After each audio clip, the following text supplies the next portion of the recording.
Hello, everybody. Omni here. This time around with the new Wizarding World movie entry in the series Fantastic Beasts 2 The Crimes of Grindelwald. Johnny Depp. The Crimes of Johnny Depp, which apparently are growing. Not going to get into that drama. Anyway, this is about the movie, not any drama behind it. The I've read all the books. I have seen all the movies. When they first talked about doing these spin-offs, focusing on different aspects of the Wizarding World, I was a little more like, are we just trying to milk this? And, realistically, yeah, they are.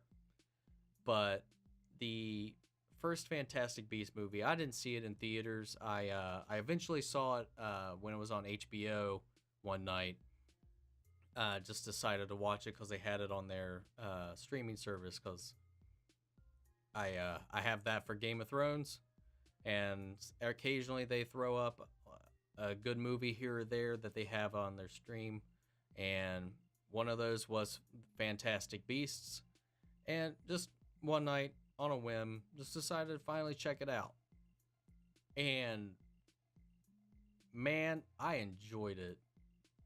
It was a whole lot of fun. Eddie Redmayne as Newt Scamander was such a refreshing character, I think. Much more interesting of a character than Harry, sadly. The whole series is predicated about following Harry Potter through all of these events and how his life is so important to the Wizarding World and stuff like that. But he was more accentuated by the people around him, I would say, rather than Harry himself being. That was kind of like a point of it in the books too. Like, he wasn't really anything special. It was just happenstance that put him in this position. It wasn't like his ability, it wasn't fate or anything like that. It was just a chance event, or kind of set in motion stages of his life to play out the way they did. However, we got a look into Fantastic Beasts and where to find them, which, if anybody who read the books or saw the movies should know that is a in-world book. That the title of the movie is the title of a book that they that exists within the world, which eventually is written by Newt Scamander, and this is kind of a throwback to that character and some of the adventures that he would go on, stuff like that. And I really enjoyed it. It was a whole lot of fun. I did not see them going the route that they went with it, like with his involvement in the capture and imprisonment of Grindelwald, who was one of the owners of the Elder Wand, which in the original movies, the first set of movies, Voldemort, as J.K. Rowling has now said. I think that's what she said. Yeah, I remember her saying something about she had always intended the pronunciation to be Voldemort, where the T is silent, but the general populace pretty much forced it to be Voldemort, which I think sounds a lot better, in my opinion. But that is neither here nor there. He is shown in that when he's trying to track down where the Elder Wand is. One of the places he stops is in the prison that is holding Grindelwald, and he visits him there. So it's already established up to this point his past, his history, especially when they go a little bit more into Dumbledore's past, because him and Grindelwald were very close. And he was essentially the predecessor. His ideals is kind of what fueled or echoed through Tom Riddle, aka Voldemort's ideals and mission statement for his Death Eater squad and his attempt to take over the Wizarding World. Grindelwald was the first one to try to do that. He was essentially the inspiration, I would like to say, for the actions and the events that set up the eventual world of Harry Potter that we start in at the beginning of that series. It's pretty much all springboarded from the choices made early on by Grindelwald and Dumbledore and the split that they take during their road in their past.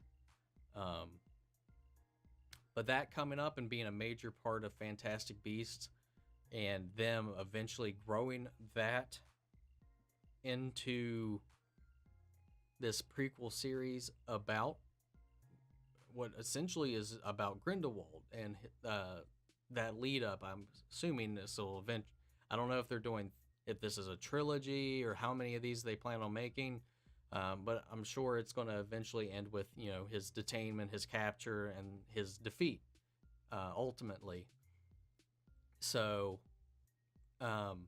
it's not something I expected. I just expected this is just a cash-in, dive into the Wizarding World just for one last romp, and then it ended up being this backdoor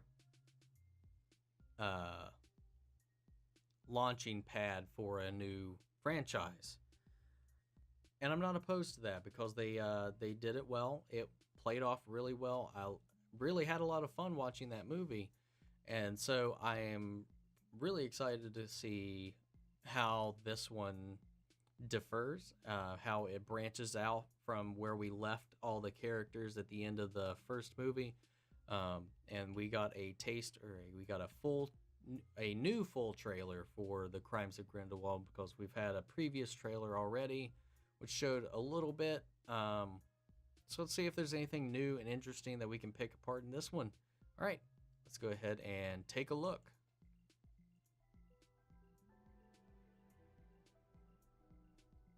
All right, we're going to Hogwarts. That's one thing the first one didn't do. We pretty much avoided Hogwarts completely. He's scared of something. Got some defense against the dark arts with a Dumbledore. You're up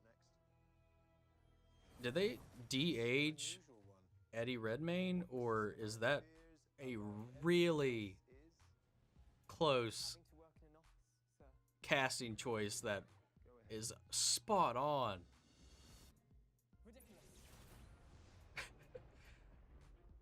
I think it's funny that his biggest fear is a desk job. I think that's a lot of people's biggest fear. Magic blooms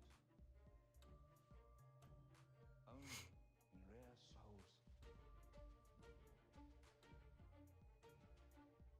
Still, we must skulk in shadows. Got Credence back, played by Ezra Miller. I was hoping we'd see more of that character. I feel like they were very underused in the first one. His look is so crazy.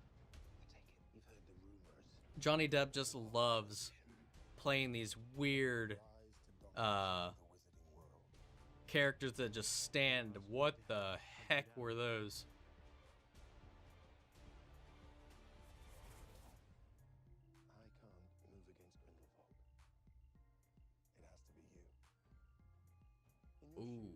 Okay. I really like how he's playing off the young Dumbledore. You underestimate your talents, Mr. Scamander. Their arrogance is a key to our victory.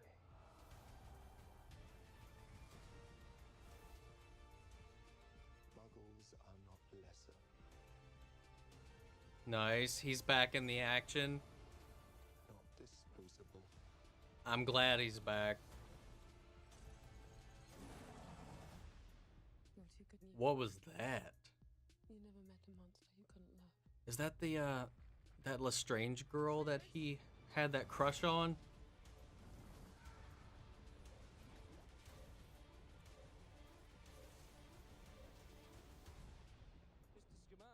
Dude, he has the wand.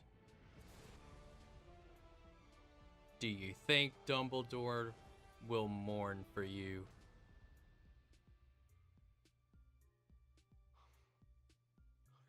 Are you a ghost? No, I'm alive, but I'm an alchemist and therefore immortal. Oh, Nicolas Flamel. Jacob Qualls. Oh, Middle of the day over 375. Dude, he is so good at like deliveries like that. Okay. I wonder how Nicholas Flamel is going to play into that. He if you don't know about real world alchemy or the mention of him in the first Harry Potter and the Sorcerer's Stone, or in other countries, Harry Potter and the Philosopher's Stone. For those who know any history about the actual myth of the Philosopher's Stone, it is a stone supposedly created by alchemists in Europe at some point, notably in a lot of cases by a man named Nicholas Flamel. But the stone itself was said to have the ability to turn lead into gold, or any metal, precious metals, into gold, as well as it's a component to create the elixir of life, which grants the person who ingests it or takes it immortality. And it established, at least in the Harry Potter world, that, you know, he was the creator of the Philosopher's Stone / Sorcerer's Stone for the U.S. audience, and I'm curious how he's going to play into this. Like, are we going to kind of get like a hint towards this, the Philosopher's Stone? I don't know. That's a curious character to pull out and put in there. So I'm intrigued, and I think the bit that stands out the most from that trailer, aside from, you know, a lot of the action, this does I've been reading and evidenced by in this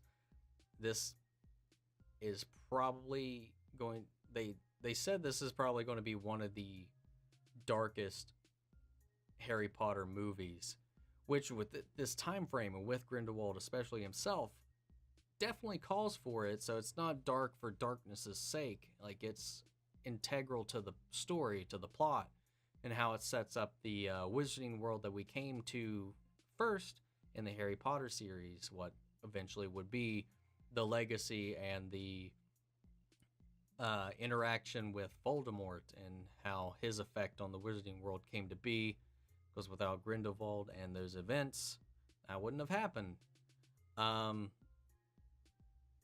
But the thing that I thought stood out the most, and it's probably because I know some of the history or the background to it, in regards to Dumbledore's sexuality, which has been a topic for a while with J.K. Rowling, among other artists, authors, writers, stuff like that, just retroactively making people progressive.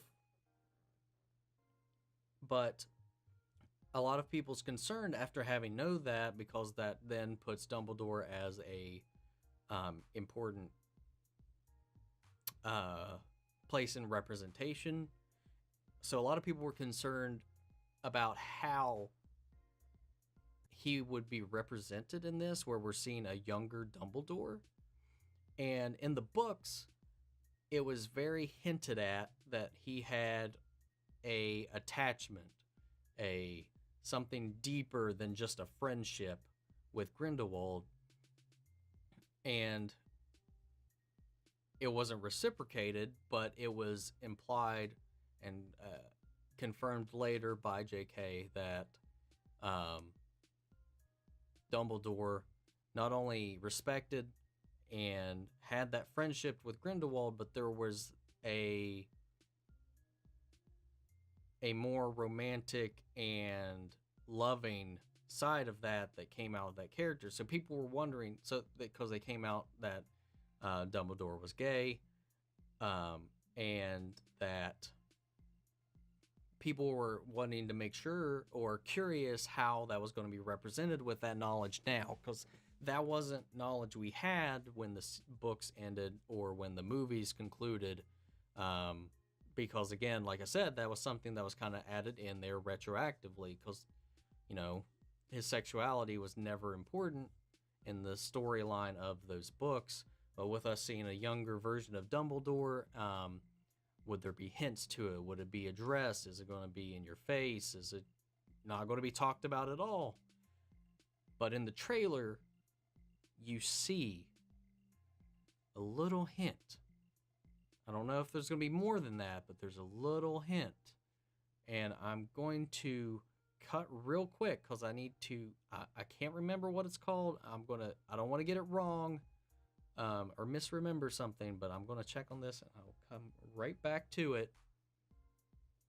All right. So it's exactly what I thought. Because if you remember in the Harry Potter movies, or the books for that matter, I can't remember the first appearance of it, in the books at least. I believe it was in the first Harry Potter. I'm pretty sure it's in the Philosopher's Stone. Yeah, okay. So yeah, I was right. It was what I thought it was. I just wanted to make sure before going more into what I wanted to point out was there was that little scene in this new trailer that shows Dumbledore in front of a mirror. And if you remember the first Harry Potter movie or book, either way, there's the mirror of Eris? The mirror of Eris? I can't remember how they actually pronounce it, but essentially it's a mirror that doesn't just show your reflection. It shows the person standing in front of it what they desire most in their hearts.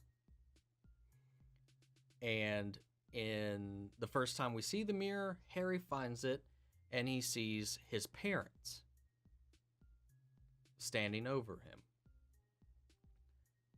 In that shot, we see Dumbledore shadowed by Grindelwald. So, ergo, that more solidifies that relationship that Dumbledore had with Grindelwald. And I want to see how they touch on that, or if they even will, or if it's just going to be something that just kind of happens and then it's just drifts off, like it just a little hint to kind of show that relationship that they have, because that's got to be integral to this story with Dumbledore being charged or charging Newt Scamander with bringing Grindelwald down, and how that would affect him because it's somebody that he deeply cares about. So there's a lot of depth that can come out of this, and a lot of depth that can come out of this. But I'm looking forward to it. I'm definitely willing to go see this one in theaters, just because I missed out on that first one, just because I thought we didn't need to be back in that world. But they've got me hook, line, and sinker this time around, so I'll be checking it out. I'm excited. Just those little teases, those little hints that tie all of it all together. I think they're doing some good work here. But anyway, again, thank you all for stopping by, and I will catch you all next time.